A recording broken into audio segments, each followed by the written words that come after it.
दूसरी बात जो मैं आपसे कहना चाहता हूं वो मैं ये कहना चाहता हूं कि हिंदुस्तान के सवाल हमारे हजारों साल के पैदा किए हुए सवाल, उन्हें हम एक दिन में नहीं तोड़ सकते। कोई उपाय नहीं है उन्हें एक दिन में तोड़ देने का, और उन्हें एक दिन में तोड़ने की कोशिश में सिर्फ यही हो सकता है कि हम और सवाल पैदा कर लें। हिंदुस्तान की कठिनाइयां एक दिन की नहीं है, 5000 साल का पूरा इतिहास हिंदुस्तान की कठिनाइयों का इतिहास। हिंदुस्तान की जड़ें 5000 साल से पीड़ित, रुग्ण और विकृत हो गई। अगर कोई आदमी चाहे कि इन्हें एक दिन में बदलने की जल्दबाजी दिखाए तो वो जल्दबाज आदमी जड़ों को सुधार पाए इसकी संभावना कम है, जड़ों को मिटा डाले, तोड़ डाले इसकी संभावना ज्यादा है। हिंदुस्तान की आने वाली युवा पीढ़ी को यह भी समझ लेना चाहिए कि सवाल जितने पुराने होते हैं उतने धीरज से उनके साथ मुकाबला करना पड़ता है। लेकिन क्रांतिकारी कभी भी धैर्यवान नहीं होता, क्रांतिकारी अधैर्यवान होता है। वो बहुत शीघ्रता से कुछ करना चाहता है, इसकी बिना फिक्र किए कि कुछ चीजें शीघ्रता से की ही नहीं जा सकती। एक बच्चा मां के पेट में 9 महीने लेता है, तब मैच्योर होता है, तब वो जन्म लेता है। जल्दी की और अगर 5 महीने में गर्भपात कर लिया तो बच्चा तो मरेगा ही, मां भी मर सकती है। हिंदुस्तान में मुझे ऐसा लगता है कि हमारी समस्याएं पुरानी हैं और हमारे हल करने की जल्दी बहुत अधैर्यपूर्ण है। हम प्रत्येक चीज को आज हल करना चाहते हैं जो कि नहीं हल हो सकती। अगर हिंदुस्तान को ठीक से प्रौढ़ता पानी हो और बुद्धिमत्ता पानी हो तो अपनी समस्याओं की गहराई और ये भी समझ लेनी चाहिए कि वो वक्त लंबा लेंगी, वो जल्दी नहीं तोड़ी जा सकती। ना तो गरीबी आज मिटाई जा सकती है, चाहे हम जमीन छीन के बांट दें, और चाहे हम सारी फैक्ट्रीज पे कब्जा कर लें, और चाहे हम सारे मुल्क की संपत्ति को वितरित कर दें, गरीबी आज नहीं मिट सकती। क्योंकि गरीबी के पीछे 5000 साल की लंबी कहानी। ये गरीबी 5000 साल की गरीबी। इस गरीबी को जो आज मिटाने की कोशिश करेगा, मैं मानता हूं वो मुल्क को और भी गरीब हालत में छोड़ जाएगा। क्योंकि इस गरीबी को जल्दी में मिटाने की कोशिश उस इंतजाम को भी तोड़ सकती है जो इंतजाम इस मुल्क को थोड़ी बहुत संपत्ति दे रहा है। लेकिन हम बहुत जल्दी में भरे। हमारा जवान चाहता है सब आज हल हो जाए, हर आदमी को आज नौकरी मिल जाए। ये नहीं हो सकता। नेता मुल्क के बेईमान हैं, वो झूठे आश्वासन दिए चले जाते हैं। वो आश्वासन दिए चले जाते हैं कि नहीं ये हो जाएगा, ये जल्दी हो जाएगा, ये जल्दी हो सकेगा कि सबको नौकरी मिल जाए। ये नहीं हो सकेगा। इस मुल्क में सबको नौकरी नहीं मिल सकती। नहीं मिल सकती इसलिए कि इस मुल्क के पास उतना काम नहीं है जितने लोग। नहीं मिल सकती इसलिए कि इस मुल्क के पास जितने लोगों को हमने शिक्षित कर लिया है उतना भी काम नहीं है, और जितने लोगों को हम शिक्षित कर रहे हैं उनके लिए भविष्य में कोई काम नहीं होगा। लेकिन ये मजबूरी है और ये हम सबकी मजबूरी है। अगर इसको हमने जल्दबाजी की तो शायद जितना काम मिल सकता है वो भी ना मिल पाए, और अगर हम धैर्य से प्रयोग करें तो शायद हम मार्ग, नए कामों की दिशाओं को खोजने में समर्थ हो सकते हैं। असल में हिंदुस्तान के जवान को पुराने किस्म के काम मांगने की बात छोड़ देनी चाहिए अगर हिंदुस्तान की समस्याओं को हल करना हो। हिंदुस्तान के जवान को अपनी जवानी का बड़े से बड़ा प्रयोग हिंदुस्तान में नए काम पैदा करने में दिखाना चाहिए। उसे पुराने ढंग के काम मांगना बंद कर देना चाहिए। जैसे कि हम एक कवि को ओरिजिनल कहते हैं, अगर वो नई कविता लिखे, अगर वो कालिदास जैसी कविता लिखे तो उसको कोई कवि नहीं मानता, और अगर वो शेक्सपियर जैसी कविता कितनी ही अच्छी लिख ले तब भी हम कहेंगे चोर है, कोई मौलिक नहीं, कोई ओरिजिनल नहीं। जैसे कविता भी नई करता है आदमी, जैसे लेख भी नया लिखता है, विज्ञान में नई खोज करता है, वैसे हिंदुस्तान के जवान को नए काम की खोज पर निकलना पड़ेगा।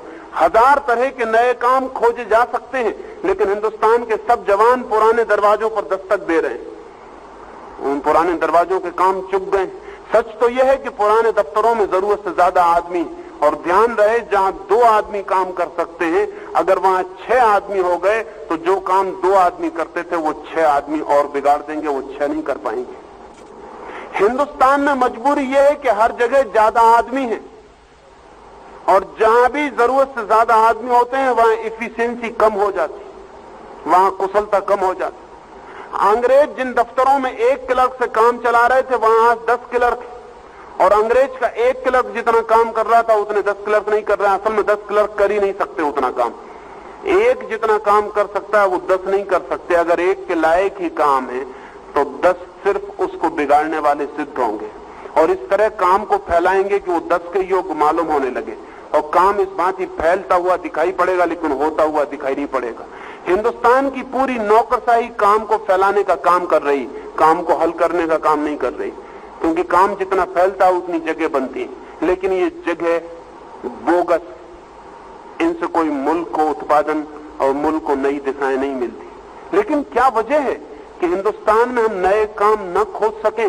कितने नए काम अधूरे पड़े हैं जो हमें पुकारते हैं, लेकिन जैसा मैंने कहा हमारी पुरानी आदतें दिक्कत देती हैं। अब हिंदुस्तान में कितने इंजीनियर हैं जो बेकार, लेकिन कोई इंजीनियर इसकी फिक्र नहीं करता कि जमीन के नीचे मकान शुरू बनाने के लिए नई योजनाएं दे। कोई इंजीनियर इस बात की फिक्र नहीं करता कि समुद्र पर पानी बनाए, समुद्र पर मकान बनाए। अब ये जान के आपको हैरानी होगी कि अभी एक अमेरिकी इंजीनियर ने, फुलर ने, समुद्र पर मकान बनाने का बहुत सस्ता सुझाव दिया है, योजना भी दी है, मकान का मॉडल भी दिया है। सीमेंट कंक्रीट के मकान जिनमें एक मकान में 20,000 आदमी रह सके, समुद्र पर तैर सकते, डूबेंगे नहीं, क्योंकि वो चारों तरफ से बंद होंगे।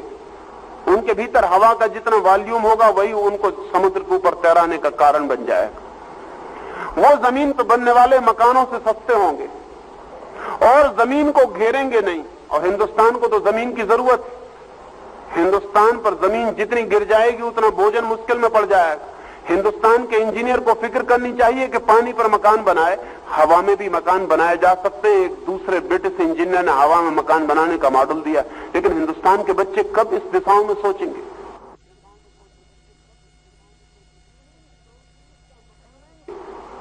सीमेंट कंक्रीट का मकान हवा में भी हवा के वॉल्यूम के आधार पर तैर सकता है, उड़ सकता है, और वो जमीन पर बनाए हुए मकान से सस्ता मकान सिद्ध होगा।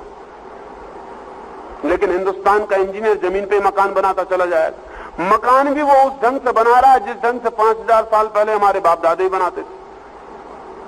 अब किसी को ईंट बनाने की जरूरत नहीं होनी चाहिए।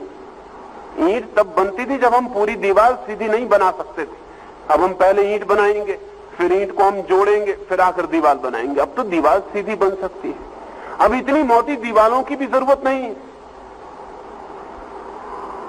अब हम बहुत और ढंग से जिंदगी को जीने की व्यवस्था करने की खोज कर सकते हैं। अब जो इंजीनियर जमीन पर छोड़ के हवा में या पानी में मकान बनाएगा उसके लिए काम नहीं होगा, उसके लिए खुद तो काम होगा। वो अपने जैसे हजारों इंजीनियरों के लिए नए काम की दिशा खोल देगा। लेकिन नहीं, वो इंजीनियर अपनी दरखास्त लिए खड़ा हुआ है पीडब्ल्यूडी के दफ्तर के सामने कि हमको नौकरी चाहिए। नहीं, हिंदुस्तान का जवान अपने को जवान सिद्ध नहीं कर रहा। जवानी का पहला लक्षण यह है कि वो मौलिक खोजें करे। उसे जानना चाहिए कि उसके माता पिताओं ने उसे जहां पहुंचा दिया है वहां उनकी सामर्थ्य चुक गई है, सैचुरेशन आ गया है, चीजें चुक गई हैं, उसके आगे अब चीजें नहीं जा सकती। हमेशा जिंदगी में जवानों को नई चीजें खोजनी पड़ती हैं। हिंदुस्तान के सामने बड़ी से बड़ी समस्या यह है कि हम नई दिशाएं कैसे तोड़ें। नई दिशाएं तोड़ी जा सकती हैं, कोई कारण नहीं है। जमीन के नीचे मकान बन सकते हैं, और जब से एयर कंडीशनिंग की सुविधा हो गई तब से हम जमीन के नीचे बहुत मकान फैला सकते हैं। असल में हिंदुस्तान में अब कोई फैक्ट्री जमीन के ऊपर नहीं बननी चाहिए, क्योंकि उतनी जमीन छिन जाएगी पैदावार से। अब तो हमें सारी फैक्ट्रियां जमीन के नीचे डाल देनी चाहिए। हिंदुस्तान में कोई रेल का मार्ग अब जमीन के ऊपर नहीं होना चाहिए, क्योंकि उतनी जमीन हम नहीं खो सकते। वो जमीन हमें पैदावार के लिए चाहिए, लेकिन नहीं, हम जमीन खोए चले जा रहे हैं। जमीन के नीचे हमारी कोई दिशा नहीं कि हम जमीन के नीचे प्रवेश कर जाएं, हवा में उठ जाएं, समुद्र पर चले जाएं। अब हिंदुस्तान में कितने लड़के केमिस्ट्री पढ़ रहे हैं, कितने लड़के केमिस्ट्री में पीएचडी कर रहे हैं, लेकिन बड़ी हैरानी की बात मालूम पड़ती है कि हिंदुस्तान की केमिस्ट्री का पीएचडी भी आखिर एक कॉलेज में नौकरी के लिए खड़ा हो जाता है। हिंदुस्तान को तो बहुत बड़े रासायनिकों की जरूरत है जो हिंदुस्तान को ऐसा भोजन दे सके जो जमीन में पैदा नहीं होता। सिंथेटिक फूड की जरूरत, रोज संख्या बढ़ती चली जाएगी। अब आपको पुराने भोजन करने की आदतें छोड़नी पड़ेंगी कि आप रोज 1 किलो भोजन पेट में डालें, ये पागलपन अब आगे नहीं चल सकता। अब आपको एक गोली पर राजी होना पड़ेगा। लेकिन मैं मानता हूं कि एक गोली स्वास्थ्यपूर्ण हो सकती है 1 किलो भोजन की बजाय, क्योंकि 1 किलो भोजन करना बहुत ही अनुत्पादक पुराना ढंग है। 1 किलो भोजन करके पचाते तो 1 गोली के लायक ही हैं, बाकी फिर शरीर को बाहर भी फेंकना पड़ता है। वो फिजूल की मेहनत, उस मेहनत से मुल्क को बचाने की जरूरत है। लेकिन हिंदुस्तान के लड़के उस दिशा में कोई फिक्र नहीं करेंगे, वो पुराना ढंग जारी रहेगा। हिंदुस्तान का लड़का भी पुराने ढंग की खाने की मांग करता रहेगा, ये नहीं चल सकता है। हिंदुस्तान के लड़के को नए खाने खोजने चाहिए। समुद्र के पानी को हम खाना बना सकते हैं, सूरज की किरणों को भी खाना बना सकते हैं, हवा से भी खाना खींचा जा सकता है। लेकिन हिंदुस्तान के लड़के जब इन दिशाओं में मेहनत करेंगे, हम हमेशा जमीन से खाना नहीं पाते थे। आज से 5000 साल पहले आदमी जंगल में जानवर को मारता था और खाना पाता था। एक दिन जानवर कम हो गए और लोग बढ़ गए, तब उन लोगों में से कुछ जवानों ने जमीन के फल खाने शुरू किए। लेकिन फिर फल भी कम पड़ गए, तब फिर फलों को बोना शुरू किया। अब बोना भी बेकार हो गया, अब जमीन ही कम पड़ गई। अब हमें नई दिशा में खोज करनी चाहिए। अब हमें आकाश में, पाताल में, पानी में, हवा में, सूरज की किरणों में भोजन की फिक्र करनी चाहिए। वो सारी फिक्र की जा सकती है, लेकिन हिंदुस्तान के लड़के पुराने ढांचे में ही अपने दरवाजे खटखटाए चले जाते हैं। अगर हिंदुस्तान में कोई भी लड़का ये कहता है कि मैं अनएम्प्लॉयड हूं और एम्प्लॉयमेंट नहीं खोज पाता है, तो हमें मानना चाहिए कि उसकी शिक्षा ठीक से नहीं हुई। क्योंकि हिंदुस्तान जैसे मुल्क में जिसकी इतनी आवश्यकताएं हैं, अगर एम्प्लॉयमेंट न खोजा जा सके तो और एम्प्लॉयमेंट कहां खोजा जा सकेगा। जहां इतनी आवश्यकताएं हैं जो पूरी नहीं हो रही, वहां तो हम 1000 दिशाएं खोज सकते हैं, लेकिन हमारे मन में खोज का भाव नहीं। हम जिसे वैज्ञानिक कहते हैं अपने मुल्क में, वो भी ज्यादा से ज्यादा विज्ञान का विद्यार्थी होता है, वैज्ञानिक नहीं होता। वैज्ञानिक होने का मतलब ही यह है कि हम जिंदगी को नए रास्ते दें, हम जिंदगी को नई दिशाएं दें, हम जिंदगी को नए पहलू दिखाएं, हम जिंदगी को समृद्धि के नए उपाय सुझाएं। लेकिन हिंदुस्तान में बच्चे ये नहीं करेंगे। बच्चे क्या कर रहे हैं? वो बसें तोड़ रहे हैं, यूनिवर्सिटीज के कांच फोड़ रहे हैं, वो शिक्षकों पर पत्थर फेंक रहे हैं, वो हड़ताल कर रहे हैं, वो गिराव कर रहे हैं। ये सब आप करते रहें, ये सब अनुत्पादक काम ही नहीं है, विध्वंसक काम है। इससे मुल्क की जिंदगी अच्छी नहीं हो सकेगी। और मुल्क का जो पुराना आदमी वो क्रोध से भर गया है इन हरकतों को देख के, और इन दोनों के बीच कोई संबंध नहीं रह गया। मैं हिंदुस्तान के जवान को कहना चाहता हूं कि चुनौती है तुम्हारे लिए, और ऐसी चुनौती बहुत मुश्किल से आती है, और जिनकी जिंदगी में आती है उनको सौभाग्यशाली मानना चाहिए अपने को कि परमात्मा ने उन्हें मौका दिया जहां वो नई जमीन तोड़े। लेकिन शायद हम बैलगाड़ी में बैठे रहने के आदी हैं, हमने कहीं भी नई जमीन नहीं तोड़ी बहुत सैकड़ों वर्षों से, इसलिए हमारी आदत टूट गई है नई जमीन तोड़ने की। लेकिन सारी दुनिया नई जमीन तोड़ रही है, सारी दुनिया में बहुत कुछ नया हो रहा है जो कभी नहीं हुआ था। ऐसे फल पैदा किए गए हैं जो कभी पैदा नहीं किए गए थे, ऐसा गेहूं पैदा कर लिया गया है जो कभी पैदा नहीं किया गया था। तो हमारे बच्चे क्या करेंगे? वो एग्रीकल्चर यूनिवर्सिटी में पढ़ के सिर्फ परीक्षाएं देते रहेंगे, और परीक्षाएं दे के ज्यादा से ज्यादा एग्रीकल्चर दफ्तर में क्लर्क बन के बैठ जाएंगे। क्या करेंगे? एग्रीकल्चर यूनिवर्सिटी अगर ऐसे बच्चों को नहीं निकाल पाती है जो मुल्क को नए भोजन दे सके, अगर ऐसे बच्चे नहीं निकाल पाती है जो गेहूं के ऐसे वृक्ष दे सकें जो हर साल फसल दें और हर साल उनको काटना ना पड़े और साल में 2 बार फसल दें, तो हम बहुत इस बड़ी दुनिया में जहां आदमी चांद पर उतर गया है, अगर हम आदमी को जमीन पर पेट भरने के योग्य नहीं बना सकते तो हमारा सारा ज्ञान और हमारी सारी खोजें नासमझी से हैं और बेकार। मैं नहीं मान सकता हूं कि आदमी को भूखे मरने की अब कोई जरूरत है, और मैं नहीं मान सकता हूं कि आदमी को नंगे रहने की कोई जरूरत है, और मैं नहीं मान सकता हूं कि कोई भी आदमी अब बिना मकान के रहे। लेकिन हमारी जवानी कमजोर है, और हमारी जवानी साइंटिफिक नहीं है, और हमारे जवान के पास नई दिशाओं का ख्याल नहीं है। मैं तो चाहूंगा प्रत्येक यूनिवर्सिटी को, सच में ही अगर वो यूनिवर्सिटी है तो उसे इस बात की दिशा में ही सर्वाधिक चेष्टा में लग जानी चाहिए कि उसके बच्चे पुराने किस्म के काम न मांगे। जिस यूनिवर्सिटी के बच्चे हिंदुस्तान में वापस लौट के गांव में, शहर में पुराना काम मांगते हैं, वो यूनिवर्सिटी ने अपना काम पूरा नहीं किया, वो यूनिवर्सिटी बेकार। वहां सिर्फ हम थोथा काम कर रहे हैं। विश्वविद्यालय से निकला हुआ लड़का भी वही काम मांगे जो पुराने लोग मांग रहे थे, जो इस विश्वविद्यालय से कभी नहीं निकले थे। तो फिर इस विश्वविद्यालय ने किया क्या? 6 साल हमने क्या किया? लेकिन नहीं, हम यहां दूसरे तरह के कामों में लगे हैं। विद्यार्थी पढ़ने में उत्सुक नहीं है, शिक्षक पढ़ाने में उत्सुक नहीं है। शिक्षक अपनी सीनियरिटी में उत्सुक है, वो अपनी पॉलिटिक्स में उत्सुक है, वो अपनी यात्रा में लगा हुआ है। कहीं मौके बेमौके थोड़ी बहुत फुर्सत मिल जाती है तो वो लड़कों की तरफ देख लेता है, अन्यथा उसकी आंखें आगे लगी हैं कि कौन वाइस चांसलर हो गया है, कौन डीन हो गया, वो अपनी यात्रा पर लगा हुआ है। विद्यार्थी अपनी यात्रा पर लगे हुए हैं कि वो कितना तोड़ रहे हैं, कितना मिटा रहे हैं, वे किस तरह बिना पढ़े पास हो जाएं, वे किस तरह चोरी से पास हो जाएं, वे किस तरह उन्हें कोई मेहनत न करनी पड़े और सर्टिफिकेट मिल जाए, इसके लिए हड़ताल कर रहे हैं, इसके लिए उपद्रव कर रहे हैं। ये मुल्क मर जाएगा। अगर यही हाल है तो ये मुल्क बच नहीं सकता, क्योंकि ध्यान रहे मुल्क के बचने की सारी संभावनाएं उसकी इंटेलिजेंसिया पर निर्भर होती हैं। इस मुल्क को हिंदुस्तान के ग्रामीण से कोई आशा नहीं है, हालांकि ग्रामीण ही पेट भर रहा है। इस मुल्क को हिंदुस्तान के अशिक्षित से कोई आशा बांधनी उचित नहीं है, क्योंकि वो बेचारा बहुत पुरानी दुनिया में जिया है, नई दुनिया की खोज उसे मुश्किल है। लेकिन हमारे बच्चे तो सारी नई दुनिया में जी रहे हैं। वो क्या नया कर रहे हैं? वो कुछ नया करते हैं थोड़ा बहुत, वो कमीज का ढंग बदल लेते हैं, वो पतलून की थोड़ी सी चौड़ाई कम कर लेते हैं, वो जूते पे ज्यादा पॉलिश करने लगते हैं। इन सब बातों से जवान आदमी का कोई भी पता नहीं चलता। इन सब बातों से कोई पता नहीं चलता कि आप जिंदगी को नया करने की कोशिश में लगे।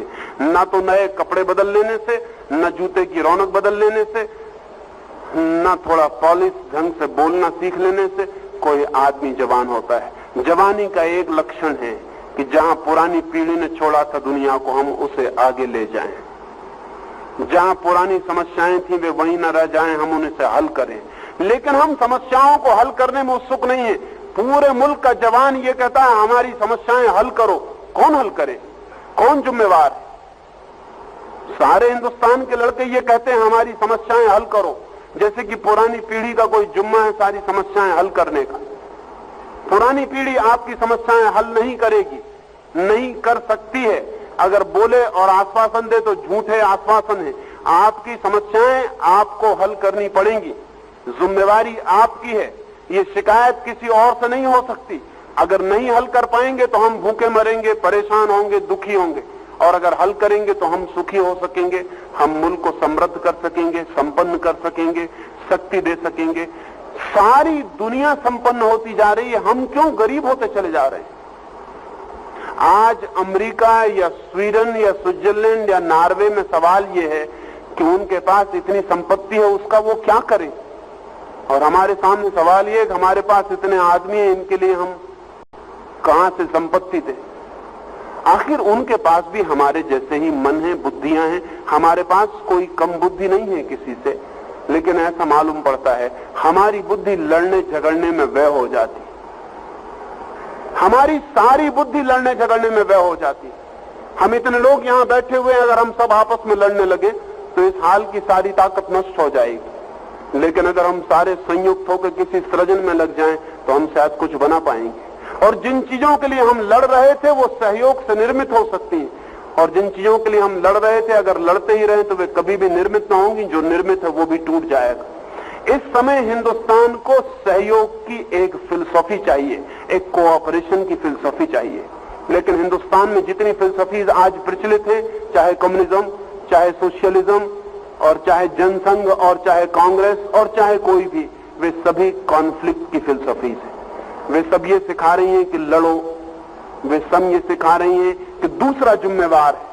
हिंदुस्तान में आज कोई भी इतनी कहने की हिम्मत नहीं जुटाता कि तुम जिम्मेवार हो, दूसरा जिम्मेवार नहीं है। और कोई भी ये कहने की हिम्मत नहीं जुटाता कि लड़ने से कुछ हल न होगा। इस समय जरूरत है कि हिंदुस्तान की सारी शक्तियां पूल्ड हो जाएं।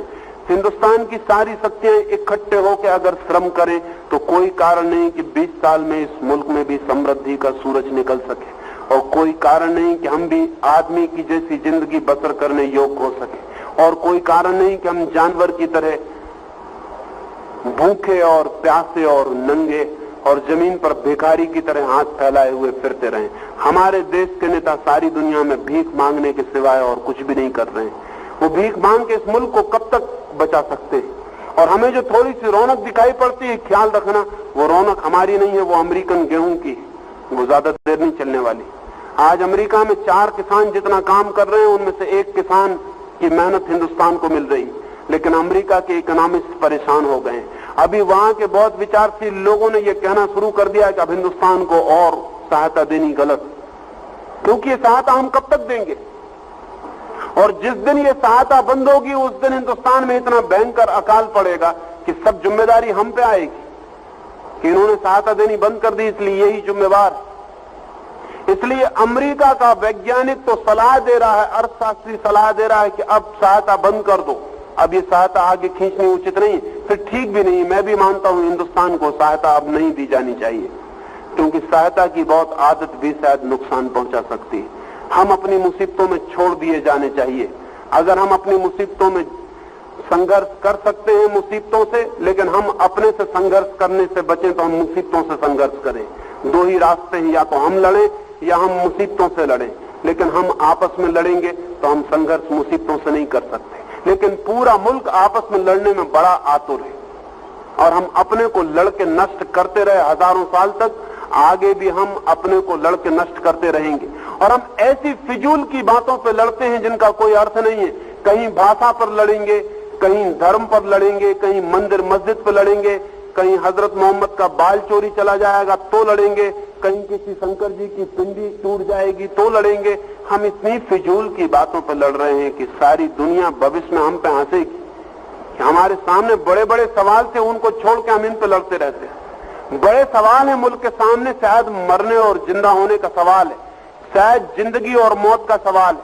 अगर हम 20 साल में मुल्क की सारी शक्तियों को क्रिएटिव मोड़ नहीं दे सकते तो हम 20 साल में इस जमीन पर रहने के योग्य नहीं रह जाएंगे।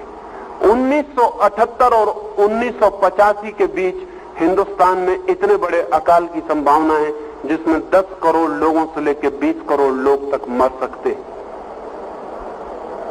लेकिन हम बैठ के सुन लेंगे, शायद हम कहेंगे कि भगवान की मर्जी होगी तो बचा लेगा, और मर्जी नहीं होगी तो भगवान की मर्जी के खिलाफ पत्ता नहीं हिलता, हम क्या करेंगे?